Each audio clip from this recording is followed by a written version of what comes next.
Values, assumptions, attitudes, and tone. 4 concepts, 1 lesson. Let's get her done. Everything you need to easily pass English ATAR. English ATAR made simple. Powered by Saints Coaching. Values, assumptions, attitudes, and tone. VAAT. VAT. We're discussing these 4 concepts together because they are very much interrelated. You'll see what I mean as we go through this lesson. Just to make sure you're in the right frame of mind throughout this lesson, I don't want you to be overwhelmed when you see 4 concepts in the one lesson, but rather that we're getting 4 concepts done in one lesson. This is an exercise in saving time. Here are all the times the 4 concepts that have appeared in past WACE exam questions between 2016 and 2022. Attitude, values, attitudes, values, attitudes, values and attitudes, assumptions and or values, attitude. And then in 2022, literally all 4 of these concepts, values, assumptions, attitudes, and tone, appeared in the exam. I'll leave you to make your own interpretation of that, but suffice it to say, these 4 concepts that are very important and at least 1 or 2 of them appear in every WACE exam. Syllabus points, as we can see, we've got values in this one, attitudes in this one, and then assumptions and values in this one. One thing you might have mentioned as we're looking at the syllabus points is that tone isn't actually mentioned in them. When I was creating these lessons, writing the drafts for them, I considered leaving tone out for that reason, that it doesn't appear in any syllabus points.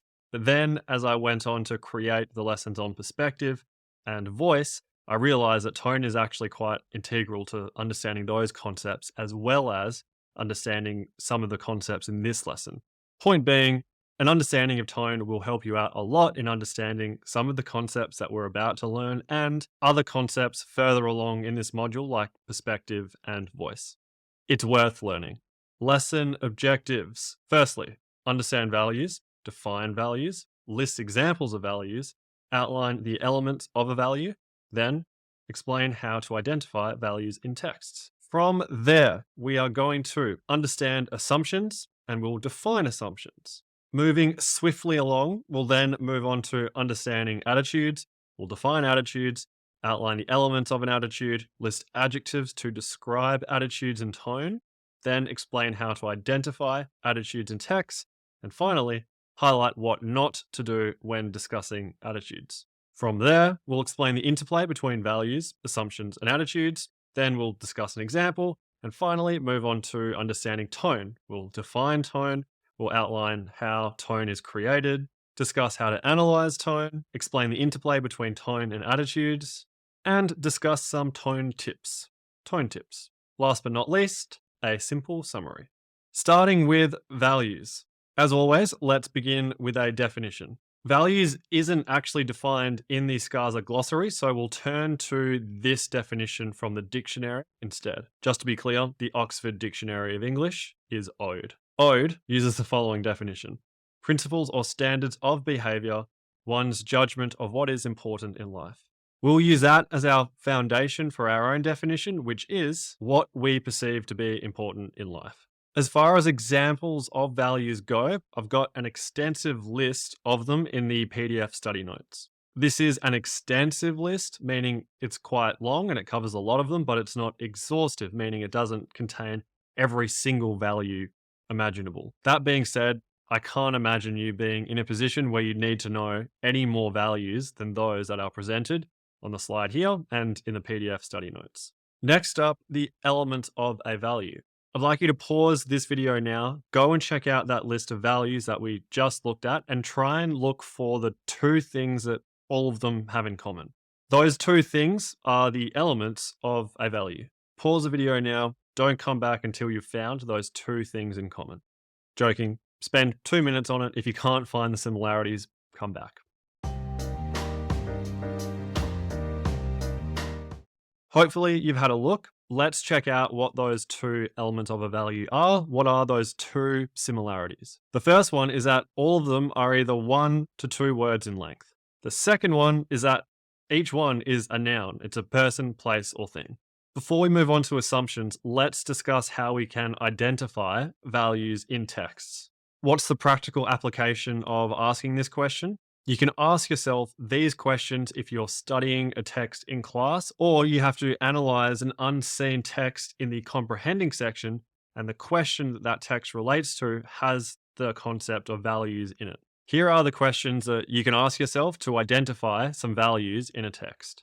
Firstly, does the text encourage you to sympathize or empathize with someone? For example, a text might depict the adverse side effects of social anxiety, thereby promoting the values of community, connection, and friendship.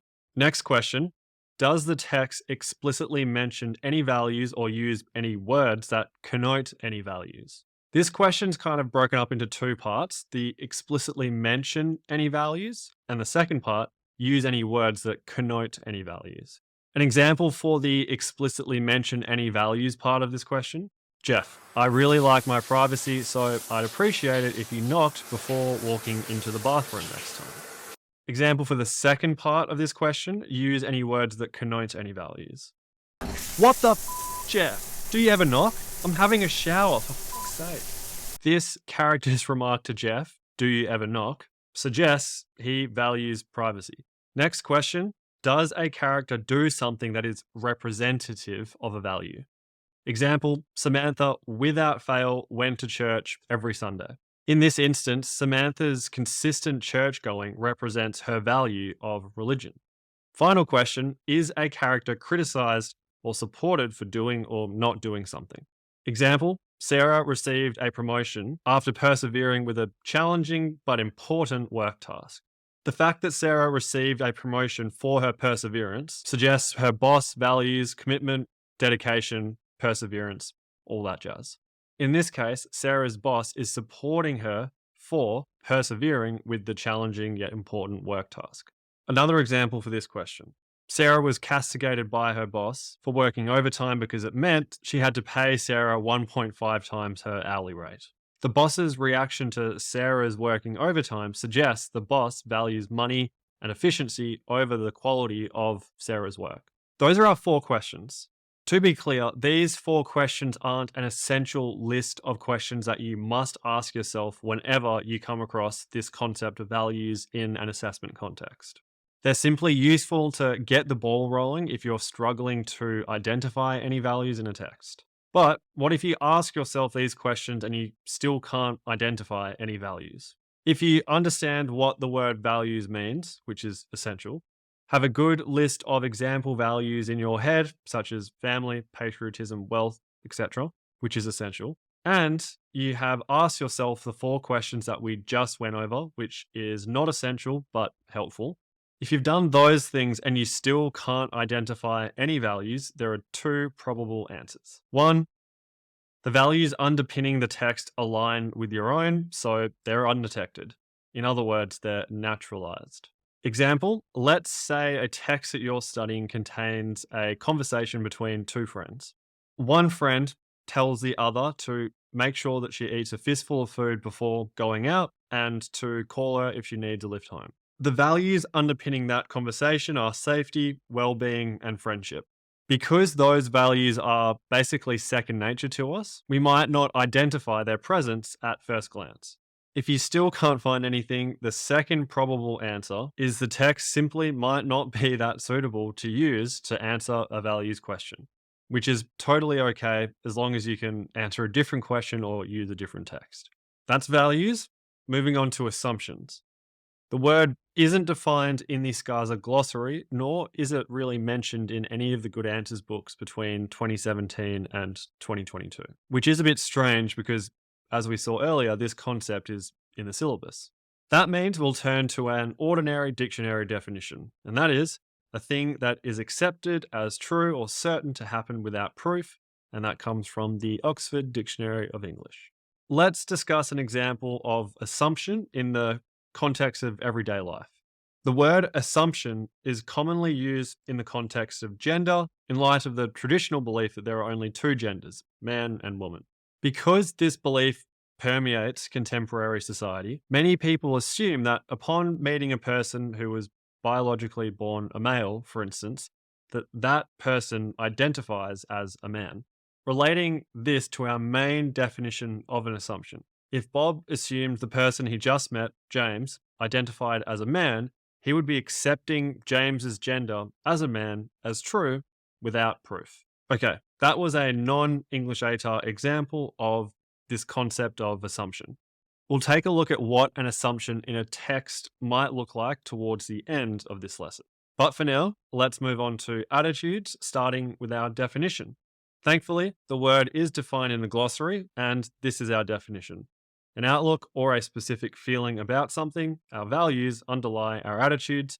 Attitudes can be expressed by what we say, do, and wear. The definition we're going to use comes from the first sentence of the SCARSA definition, and that is simply a specific feeling about something. Note that an attitude is pretty much the same thing as an opinion. And that leads us to the next mini section of this part of the lesson, which is the elements of an attitude. There's nothing too fancy about these elements, but if you make sure that you always refer to them when answering a question that has this concept of attitudes in it, you'll be avoiding a very common mistake, which I'll get to a little bit later. Our first element is a specific feeling, and our second element is about something. Okay, that's obviously just our definition, literally just broken up into two parts. Let's take it a bit further. So a specific feeling, practically speaking, is simply just an adjective or a describing word. The second element, something, is pretty self-explanatory. It can literally be anything. Now let's take a look at a non-English ATAR example to see how those two elements work together. By the way, we're looking at so-called non-English ATAR examples because I think it's useful to consider how these concepts apply in the real world.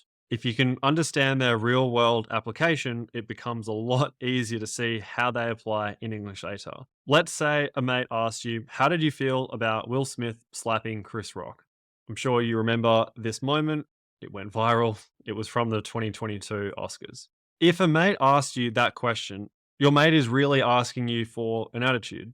The how did you feel part of the question refers to the first element, which is a specific feeling. And the about Will Smith slapping Chris Rock refers to the second element, which is something. And the something is the slap. In response to that question, you might say, I felt disgusted and irritated, which refers to specific feelings, about Will Smith slapping Chris Rock. Once again, the slap is the something. Or you might say, I felt excited and powerful, specific feelings, about Will Smith slapping Chris Rock, the something.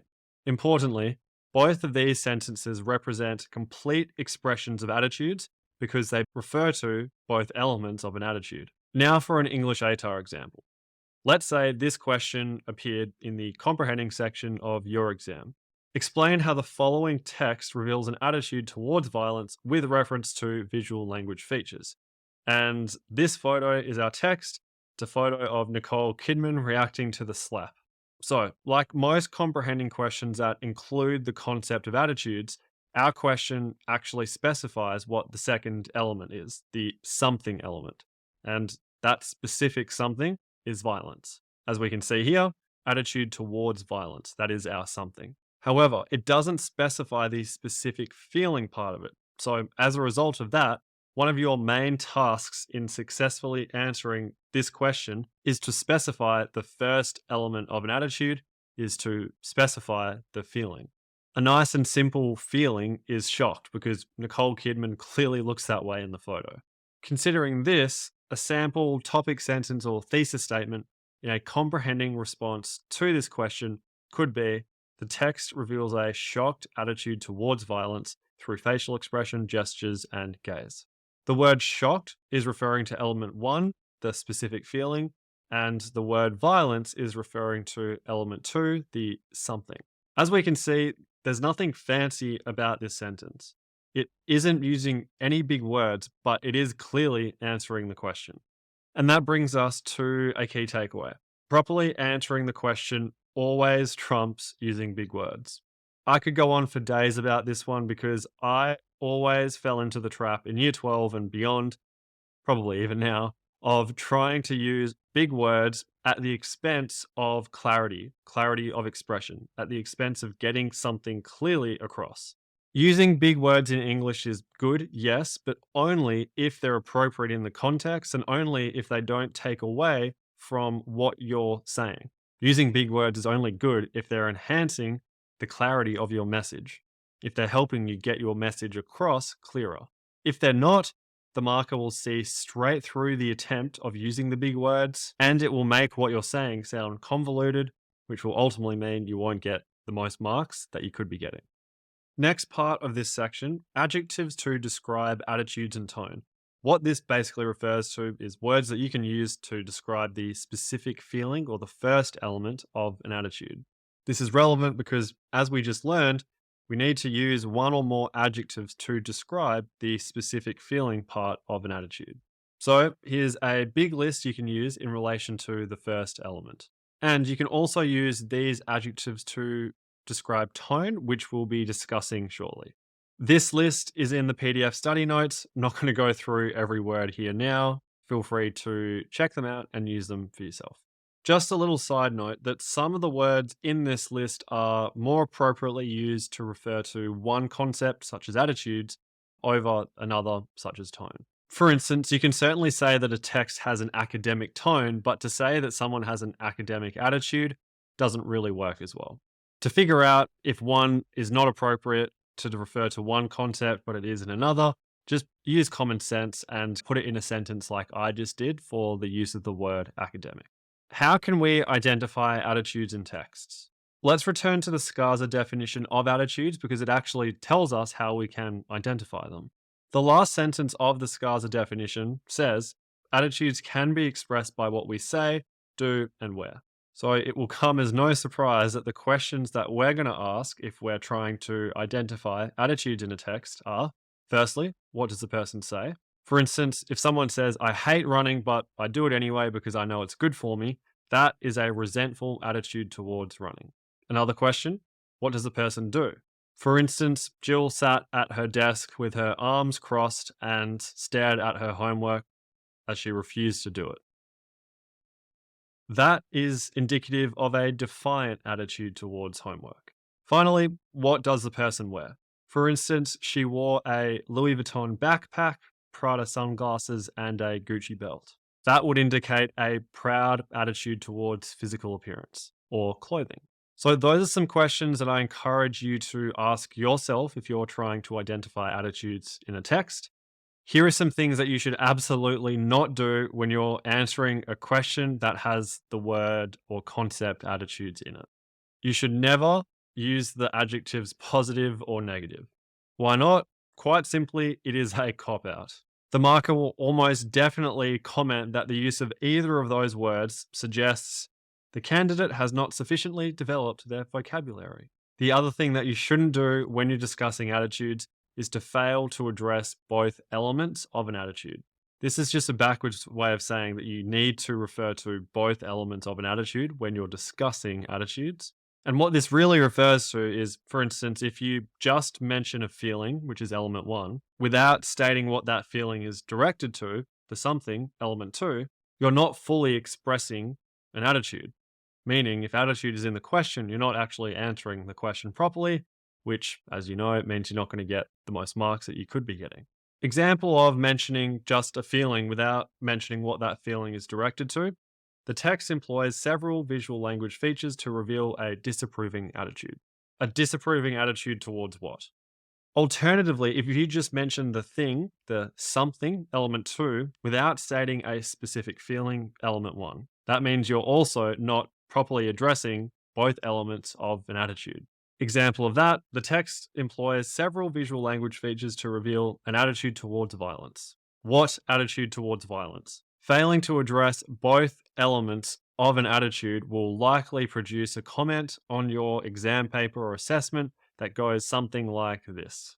Candidate used excellent adjectives, which refers to the specific feeling, element one, but failed to clearly articulate what those adjectives were directed towards, the something, element two. Or vice versa, candidate indicated what the something is, but they didn't say what the specific feeling is. You get the idea. Make sure you address both elements of an attitude. Next section, the interplay between values, assumptions, and attitudes. What this section is really getting at is the following question: what is the connection between these three topics? Why are we discussing them all in the same lesson? The short answer is values inform our assumptions, and assumptions inform our attitudes. Before we look at an example, I want to address why tone isn't in this diagram. Quite simply, the diagram represents how values, assumptions, and attitudes relate to one another in any context, whether it be English ATAR or outside English ATAR in the real world. This flowchart is relevant across the board. Whereas tone is an English ATAR specific concept, so it doesn't have a place in this diagram. Don't worry if that's confusing, it isn't an essential point. Now let's check out a text that could be analyzed to answer a question about values, assumptions, and attitudes. Our sample text is Prisoners, directed by Denis Villeneuve, and it came out in 2013. This guy's name might sound familiar. He's the dude who directed Dune, which we analyzed a few lessons ago. Our mini analysis is based on what we see in the trailer to this movie, Prisoners, and the trailer is in the resources tab below the video. Pause this lesson, give the video a watch, come back once you're done. Hopefully you enjoyed watching that. It is an excellent movie, highly recommend. Also another one with a great plot twist now that I think of it. Anyway, if we're discussing values, assumptions, and attitudes, a clear value that is depicted in that trailer is the value of family. Keller is portrayed as a family man at the beginning of the trailer. And by the way, Keller is Hugh Jackman. Or, as my best mate's mum likes to say, Jack Human. Keller's actions throughout the trailer indicate that he's prepared to do anything to find out where his daughter is and to make his family whole again. As far as assumptions go, Alex is the man who was arrested, released, and then abducted by Keller.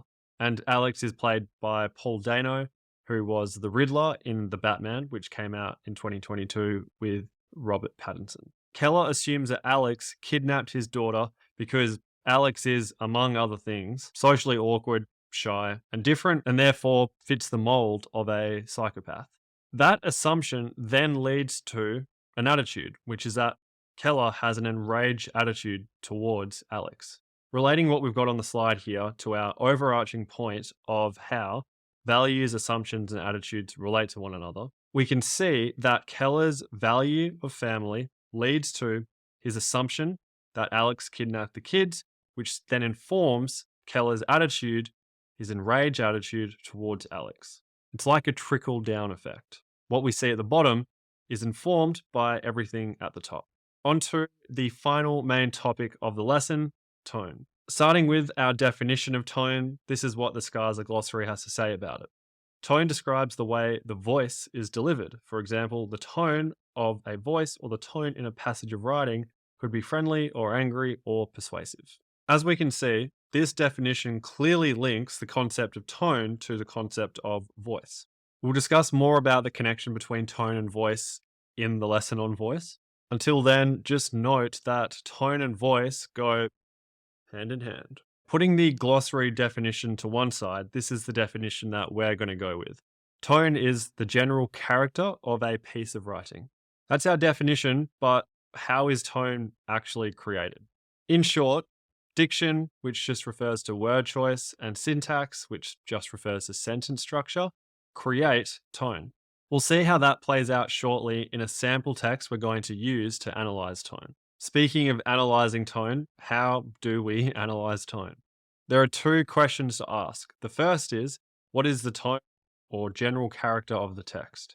You should answer this question by using an adjective or adjectives to describe the tone. For example, a mysterious tone. Remember that list of adjectives that we looked at earlier that you can use to describe attitudes can also be used for tone. The second question is, how is that tone created? And you can answer this question by identifying examples of diction and syntax in the text that create the specified tone, the one that you've said in answering question 1. Once you've identified examples of diction and syntax, in order to fully answer this question, you should explain the individual effects of the diction and syntax. Let's check out an example. And our example is Upgrade by Blake Crouch, which came out in 2022. Hopefully it sounds familiar. We had a brief look at it in the lesson on characterization. I'll read out the excerpt now, and I encourage you to follow along with the PDF study notes. I commandeered the stool beside him and set my badge between us. It bore the insignia of a bald eagle whose wings enveloped the double helix of a DNA molecule. For a long moment, nothing happened. I wasn't even sure he'd seen it gleaming under the hanging globe lights, but then he turned his head and looked at me. I flashed a smile. He closed his book. If he was nervous, he didn't show it. Just stared at me through Scandinavian blue eyes. Hi, Henrik, I said. I'm Agent Ramsey. I work for the GPA. What am I supposed to have done? He was born 33 years ago in Oslo, but had been educated in London, where his mother was a diplomat. I could hear that city around the edges of his voice. Why don't we talk about that somewhere else? The bartender was watching us now, having clocked my badge, probably worried about getting the bill paid. My flight's about to board, Soren said. You aren't going to Tokyo, not tonight. The muscles in his jaw tightened and something flickered in his eyes. He tucked his chin-length blonde hair behind his ears and glanced around the wine bar, and then, beyond it, at the travellers moving through the concourse. See the woman sitting at the high top behind us, I asked. Long blonde hair, navy windbreaker. That's my partner, Agent Netman. Airport police are waiting in the wings. Look, I can drag you out of here, or you can walk out under your own steam. It's your call, but you have to decide right now. I didn't think he'd run. Soren had to know the impossible odds of eluding capture in an airport crawling with security and surveillance. But desperate people do desperate things. That's our excerpt. Let's analyze it. Beginning with our first question, what is the tone/general character of the text? Quite simply, we could say the tone is tense. Next question, how is that tone created? As we know, it's created through diction and syntax, so what we need to do is find some examples of diction and syntax that influence the creation of a tense tone. Diction first. Diction refers to word choice, and some words that are used in that excerpt that contribute to the tense tone are as follows. Tightened, Agent Netman, airport police, I can drag you out of here. You have to decide right now. Impossible odds of eluding capture. Specifically, those words tightened, agent, police, drag, right now, impossible capture, all of those words indicate that Henrik is about to be reprimanded by the GPA and that there's a possibility of him trying to escape. How about syntax? Syntax refers to sentence structure, and some relevant examples from the text include the following sentences. I flashed a smile. He closed his book. If he was nervous, he didn't show it. I didn't think he'd run, but desperate people do desperate things. Those sentences lead us to the conclusion that the syntax is short, and that creates tension, haste, and urgency. Notice as we were answering this question, how is that tone created? The tense tone, that firstly, I extracted examples about diction and syntax, and secondly, I referred to the effect of those examples. In the case of diction, the effect is that it's implied that Henrik is about to be reprimanded and that there's a possibility that he will try to escape. For syntax, the short syntax has the effect of creating tension, haste, and urgency. We've discussed how values, assumptions, and attitudes relate to one another. Now let's look at the relationship between tone and attitudes. Quite simply, tone can be used to articulate attitudes. This is what that relationship looks like in diagram form. As we just learned, diction and syntax create tone, and then once you've got tone, tone can be used to articulate attitudes. We're going to refer to this question to see how that connection between tone and attitudes manifests. Explain how an attitude towards mining is expressed through the use of a specific textual feature. 2016 WACE exam, section 1, question 2. Our sample text for this one is Tears of the Sun. It's an edited passage written by Kathy Marks, came out in 2010. The passage is in the PDF study notes. If you're looking at it now, you'll probably think it's bloody long, and that is the actual passage that was used in the WACE exam. The good news is that passage, the one that we're about to read out, is by far the longest I've seen in any comprehending section of a WACE exam. And at the time of recording, the trend in the WACE exams is that the comprehending section questions are actually getting shorter in length. So don't be overwhelmed by the length of the text that we're about to analyze. I strongly believe that the text that you're going to have to analyze in your WACE exam will be much shorter than this one. Follow along in the PDF study notes as I read it out. As you fly out of Perth, heading east, the wheat and sheep country cushioning the world's most isolated capital city quickly recedes. The already sparse signs of settlement diminish, and soft yellows and greens give way to the harsh rust reds of the continent's interior. But this is not the mostly flat, mostly featureless landscape characteristic of much of Central Australia. Not nowadays, anyway. This is a landscape pockmarked with man-made hills and gigantic holes gouged out of the earth. This is gold country. Of all those holes, none other compares with the Super Pit, one of the biggest craters ever dug by man, so vast that it can be seen from space and is even reputed to influence the weather in Kalgoorlie, the hard-bitten town crouched on its rim. A few decades ago, Kalgoorlie was peppered with towering headframes over mine shafts, and the town consisted of separate neighbourhoods, each one centred on a mine. Over time, they were all consolidated into what became Kalgoorlie Boulder, except for one, Williamstown. A bleak, sun-baked spot, Williamstown is Kalgoorlie's other forgotten community. It does appear on the map and is even pointed out as a curiosity to visitors on bus tours. Callers to Kalgoorlie Consolidated Gold Mines' KCGM public interaction line are greeted by a recorded message advising them to please press 2 for today's blasting times. In Williamstown, Karen Calder points to widening cracks in her living room wall. When there's a big blast, the whole house shakes and it feels like the floor's going to cave in, she says. All the pictures are at an angle, and I've had ornaments fall off the shelf and smash. Visitors get a hell of a fright. The dust is diabolical, too. If I don't sweep my floor every day, it's like someone has emptied a vacuum cleaner over it. Sherry Raven hears drilling beneath her feet when she takes a shower. Sometimes it sounds so close you think a mine is going to pop up the plug hole. Like her neighbours, Raven is certain that KCGM, which has already bought and bulldozed houses in the suburb, would like Williamstown to fade into history. But I'm not moving. It doesn't matter how much money they offer me, she vows. My grandparents lived here, my husband and I were both raised here, I've got history here. Tony Cook, an adjunct professor at the John Curtin Institute for Public Policy in Perth, was commissioned by the Western Australian government to report in 2004 on the gold industry's impact on Kalgoorlie. He says that valuable ore bodies lie beneath residential streets, and he predicts some households in Boulder will have to move as mining activity creeps closer. KCGM denies it. Cook also maintains that the area is unstable because of decades of shaft mining. One person lost their washing and Hills hoist clothesline into a hole that just opened up in the back garden, he says, and even cars have been gobbled up. Seismologists, meanwhile, blame mining activity for some of the tremors that periodically shake Kalgoorlie. It feels like the Super Pit is swallowing up the town, says Steve Keane, a Williamstown resident. Others in Kalgoorlie and beyond remain dazzled by gold and its seemingly limitless potential. Tyler Mahoney, Ted and Lecky's 14-year-old daughter, found a sliver lying in a puddle in Hannon Street recently, a few hundred metres from the site of Paddy Hannon's gold find. In 1995, near Coolgardie, in ground that had been intensively worked for more than a century, the second largest gold nugget in existence, the Normandy nugget, weighing more than 800 ounces, was discovered. The mine at Gwalia, already reborn once in the 1980s, reopened in 2008, and historic mining towns such as Bendigo and Charters Towers are once again producing gold.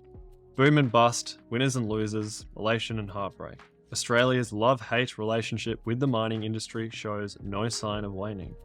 That's the excerpt. What are the main parts of the question? Firstly, and I guess most relevantly, is the part attitude towards mining. The second element of an attitude, the something element, is determined for us. It's mining. That means we just need to figure out what the specific feeling towards mining is. One thing to note, the text doesn't just express one attitude towards mining. Parts of it describe supportive accounts of the mining industry in Kalgoorlie, whereas others describe frustrated accounts. So as with all things in English ATAR, there isn't just one right answer, which can be very annoying, but it can be used to our advantage as well. You might wonder, why don't we just discuss multiple attitudes towards mining in the text? And the answer to that question is because the question that we're answering specifies that we need to discuss an attitude towards mining. Notice the use of the word attitude singular not attitudes, plural. Anyway, the specific feeling we're going to go with is disapproval. In other words, text 2 expresses an attitude of disapproval towards mining. I've used this word disapproval as the first element, the specific feeling, in light of the quotes from the text that I've listed in the PDF study notes. Pause the video now, have a read of those quotes, and take a look at why I've identified them, and then ultimately use them as the basis to say that there is an attitude of disapproval. The second and final main part of the question is the term specific textual feature. Because feature is singular, not features plural, we can only discuss one textual feature. Here are some potential features, once again emphasizing that of these potential features, you would just focus on discussing one. Also, remember that from the lesson on language features, the word feature is an umbrella term under which numerous devices fall within. Descriptive language is a potential specific textual feature because the text focuses on the use of adjectives, similes, and metaphors to describe things. Figurative language is another potential specific textual feature, as the text includes similes, metaphors, alliteration, analogies, etc. And finally, diction is another specific textual feature. Diction refers to the choice of words in a text, i.e., the use of adjectives, verbs, and nouns, and their meanings.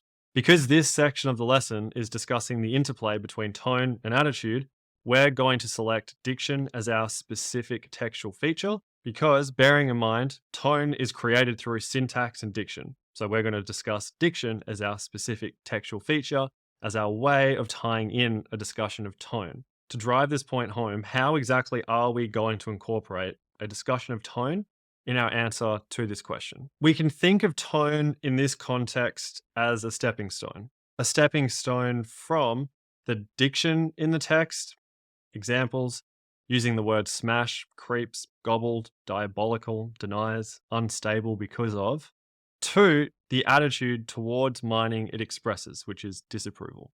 We can use the word accusatory to describe the tone because the diction outlined in the PDF study notes describes the adverse effects that mining is having on the residents in the area. It's accusing mining for those undesirable outcomes. If we bring all of this together, the essence of our response would be saying the use of diction creates an accusatory tone, which in turn conveys an attitude of disapproval towards mining. How do we get from an accusatory tone to a disapproving attitude? Simply put, if you accuse someone of something, you believe they've done something wrong. In the text, the residents believe KCGM are doing something wrong. They're disrupting their quality of life.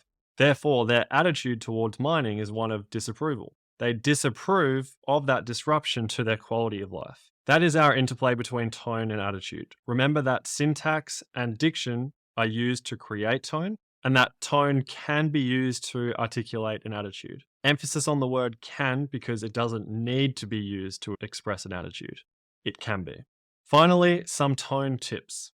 Firstly, tone is one way an attitude can be conveyed in a text, but it's not the only way, which is what I just alluded to when I was talking about how tone can be used to articulate an attitude. For example, the image of Nicole Kidman reacting to the slap.